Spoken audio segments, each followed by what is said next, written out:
Maximum अधिक रखनी है, ठीक है ना। ठीक है। ये हम यूज क्या को होगा, अप्रत्यक्ष विधि को, क्या को, अप्रत्यक्ष विधि को, यानी कि इनडायरेक्ट मेथड को, ठीक है ना। कल्पित माध्य को बोलेंगे एज्यूम्ड मीन, क्या बोलेंगे, एज्यूम्ड मीन। तो पदों के मान का निरीक्षण कर अनुमान से एक ऐसी संख्या को कल्पित माध्य मान लिया जाता है जो समस्त पदों के मानों के बीच में स्थित होता है, अर्थात उससे बड़ी या उससे छोटी संख्या लगभग बराबर होती है। जब आंकड़े वर्गीकृत होते हैं तो वर्गों का मध्यमान के बीच में स्थित सभी संख्या का कल्पित माध्य कहते हैं, मान लेते हैं। मतलब कल्पित माध्य एज्यूम्ड मीन बोलेंगे इंग्लिश में, जब हम ए से डिनोट करेंगे, ए से, ठीक है ना। यस। कल्पित माध्य को अक्षर ए से प्रदर्शित किया जाता है, ठीक है ना। कल्पित माध्य किसी, क्या लिख रहा हो, 7 8, जैसे कि संख्या 7 8 6 3 8 7 9, क्या हम एक संख्या हम 3 मान लेंगे कल्पित माध्य यानी ए, ऐसे करके। तो कल्पित माध्य बराबर रखेंगे पद का मान, ठीक है ना। जब आंकड़े डाटा ए वर्गीकृत हो तो ऐसे मान लेंगे 7 8 3 4 1 2 1, तो ये कल्पित माध्य मान लेंगे ए, ठीक है ना। कल्पित माध्य है ए। तो विचलन है जाएगा हमें पद का मान x माइनस कल्पित माध्य, ध्यान रखें कल्पित माध्य घटाना हो, ठीक है ना। ठीक है। कल्पित माध्य क्या करेंगे, घटाना है, ठीक है ना। घटाना है, क्या में थे, पद का मान x में थे, पद का मान x में थे, घटाना है। तो t बराबर x माइनस ए, t बराबर x माइनस ए, t बराबर x माइनस ए। तो योग है जाएगा को सिग्मा डी। तो पदों की संख्या n ज्ञात करते हैं, तो यह के लिए सूत्र है जाएगा माध्य बराबर A plus sigma D upon N, ठीक है ना। सिग्मा डी अपॉन एल, यानी सिग्मा डी को मतलब क्या है, टोटल योग, ध्यान रखिए, टोटल योग। और हम एन ते भाग देंगे भाई, जैसे 10 संख्या हुई तो 10 ते भागना दे दे मैं एक बार लगे ऐसा जाके 98 नंबर है, दूसरा 96 93, तो सब जोड़ के 10 बार लगे बैठा तो 10 से भाग दे देंगे ऐसे, ठीक है ना। ठीक है भैया, ठीक है। जब आपने अवर्गीकृत परंतु सारणी में, तो मतलब अवर्गीकृत तो है लेकिन हम सारणी भी दे रखी है, ठीक है, सारणी, ठीक है ना। तो क्या करेंगे, या हम सारणीबद्ध असतत श्रेणी बोल देंगे, ठीक है ना। क्या बोल देंगे, असतत श्रेणी, जैसे 8 7 3 4 5 7, ये हम तो 3 मान लेंगे ए, यानी ए फॉर कल्पित माध्य है, ए फॉर कल्पित माध्य है। तो डी बराबर पद के मान में से घटाना है कल्पित माध्य, ठीक है ना। तो डी बराबर एक्स माइनस ए, डी बराबर एक्स माइनस ए, डी बराबर एक्स माइनस ए, तो डी बराबर क्या है जाएगा, एक्स माइनस ए क्या है, कल्पित माध्य, ए पद का मान, ये पद का मान एन। जैसे कि 7 8 6 3 8 7 9, जब एफ की वैल्यू है, एफ यानी फ्रीक्वेंसी,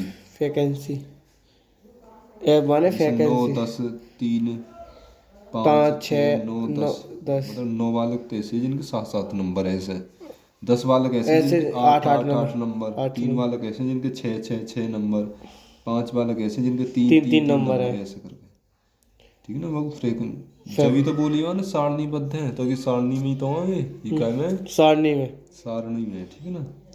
तो d मल्टीप्लाई बाई एफ, यानी d की गुणा f में कर देंगे। d को सूत्र तो हमें पता ही है, x में तो ये घटाएंगे, d को सूत्र x में से घटाने पर, तो टोटल आ जाएगा सिग्मा डी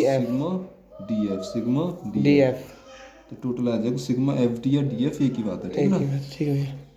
फिर पहला स्टेप ये रहेगा तुम्हारा ए मान लो, यानी कल्पित माध्य मान लो, दूसरे पे ये तो d और f, ठीक है ना, डी एफ की गुणा कर लो, थर्ड पे F T, total F D निकाल लो, चौथे पे सिग्मा एफ, भाई आप एफ डी जोड़ोगे तो सिग्मा एफ भी तो जोड़नी पड़ेगी। हाँ। कितने बच्चे हैं वहाँ में, 5 पे माध्य यानी एक्स बराबर A plus sigma F D upon sigma F.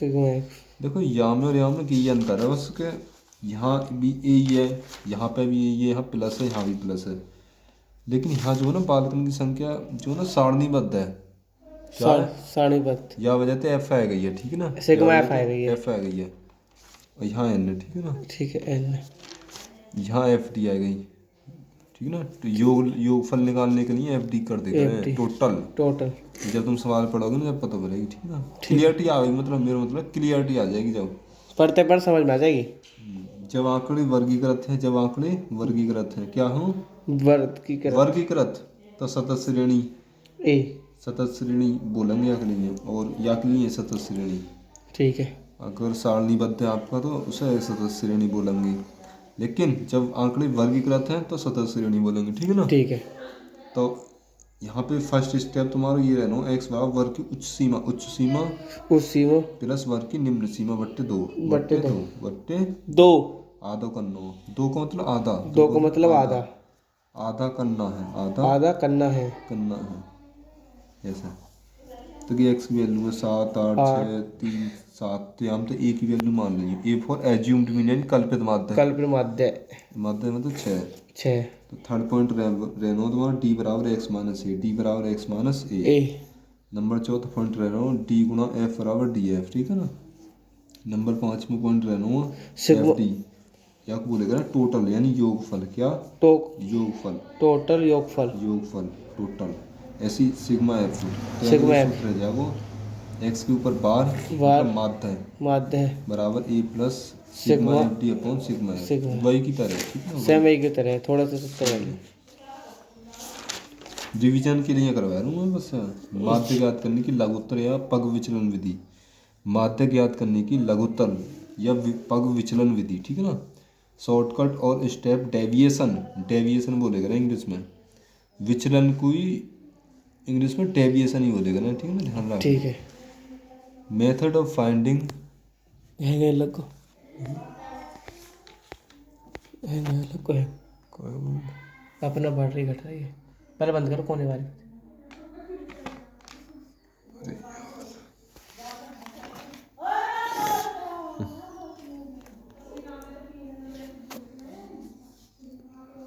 ये तो 7 मिनट